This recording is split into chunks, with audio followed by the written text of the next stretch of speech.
गहलोत, आप? Store attendant ने जब सामने तेज सिंह गहलोत को खड़े हुए देखा तो वो चौंक गई। वो अपने कस्टमर से सच में बहुत बुरे तरीके से पेश आ रही थी। उसने कभी सोचा तक नहीं था कि अचानक से मैनेजर ब्रांच स्टोर में आ जाएंगे।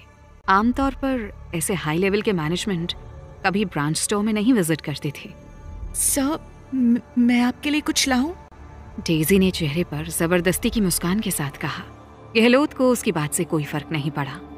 वो अपनी बात कहता गया। मैंने तुम्हें ट्रेनिंग के दिनों में समझाया था कि हमारा हर कस्टमर हमारे लिए वीआईपी गेस्ट है और तुम अपने वीआईपी गेस्ट को ऐसे ट्रीट करती हो। ज्यादातर इस लेवल का मैनेजमेंट स्टाफ अपने मन के भावों को अपने चेहरे पर नहीं आने देता।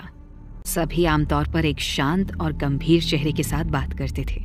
इसीलिए डेजी समझ नहीं पाई कि असल में मिस्टर गहलोत इस बात से काफी नाराज थे और डेजी अपने बचाव में कहने लगी। आई एम सॉरी सर, पर अभी तक आप सिचुएशन समझ नहीं पाए हैं। ये हमारे कस्टमर नहीं है।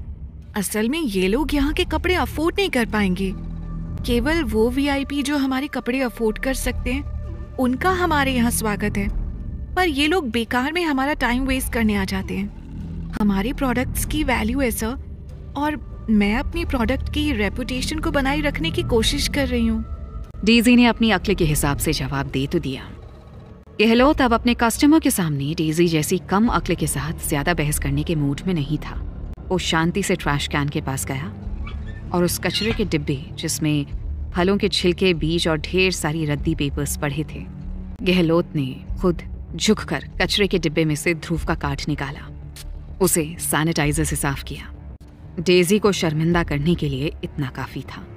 पर हैरत की बात तो ये थी कि गहलोत खुद ही डर और हैरानी से कभी कार्ड को तो कभी ध्रुव को देख रहा था, और वो ऐसे देख रहा था जैसे उसने भूत देख लिया हो। गहलोत ने हैरत से डरते हुए पूछा, सर, क्या ये आपका कार्ड है? गहलोत कभी कार्ड को तो कभी ध्रुव को देख रहा था। ध्रुव ने बहुत ही कैजुअल टोन में शांति के साथ कहा, हाँ। डेजी गहलोत को इस तरह से काम करता देखकर थोड़ी शर्मिंदा तो थी, पर उसे समझ में नहीं आ रहा था कि गहलोत उस आम से कस्टमर को ऐसे क्यों देख रहा था।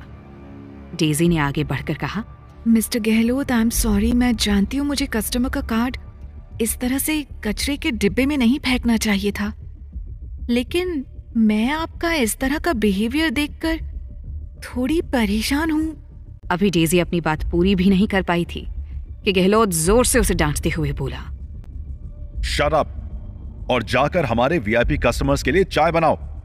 बाय द वे, मैं तुम्हें साफ बता दूं कि इस साल तुम्हें तुम्हारा बोनस और ईयर एंड रिवॉर्ड मिलने वाला नहीं। अगर तुम्हें यह गलत लग रहा है तो अभी इसी समय रिजाइन कर दो। गहलोत बिजनेस टूर में देश विदेश जाता था और कई बार विश्व के कई बड़े बिग शॉट लोगों से मिल चुका था। वो इस तरह के बैंक कार्ड को पहचानता था। अच्छी बात यह थी कि वो समय पर आ गया, नहीं तो आज वो ध्रुव जैसे बिग शॉट को न केवल खो देता बल्कि नाराज भी कर सकता था। उसकी इस हरकत से यहाँ जो नुकसान होता वो तो होता ही, उनका इंटरनेशनल बिजनेस भी इससे अफेक्ट हो जाता। उसने ध्रुव का कार्ड अच्छे से साफ कर ध्रुव को वापस करते हुए कहा, आई एम सॉरी सर, मैं अपने स्टाफ की तरफ से माफी मांगता हूँ। आप प्लीज अंदर आइए। आप लोग अपने लिए कुछ पसंद कीजिए। मैं हमारे स्टोर की तरफ से माफी के तौर पर आपके लिए कुछ निकालता हूँ। गहलोत को इस तरह से बात करता हुआ देखकर ध्रुव समझ गया था कि गहलोत इस कार्ड के बारे में अच्छे से जानता है। ध्रुव ने कहा, मुझे जो भी लेना होगा उसके लिए पे कर सकता हूँ। मुझे नहीं लगता आपका स्टोर हमें यहाँ पसंद कर रहा है। गहलोत ने तुरंत अपना सिर हिलाकर फिर से माफी मांगी। वो आमतौर पर बहुत शांत रहता था, पर इस समय उसके चेहरे पर डर साफ दिखाई दे रहा था। गहलोत अच्छे से जानता था कि उसके सामने जो लड़का खड़ा था उसे नाराज नहीं किया जा सकता था। गहलोत को छोड़ो, उसके लग्जरी ब्रांड के पूरी बिजनेस चेन में कोई भी इस लड़के को नाराज नहीं कर सकता था।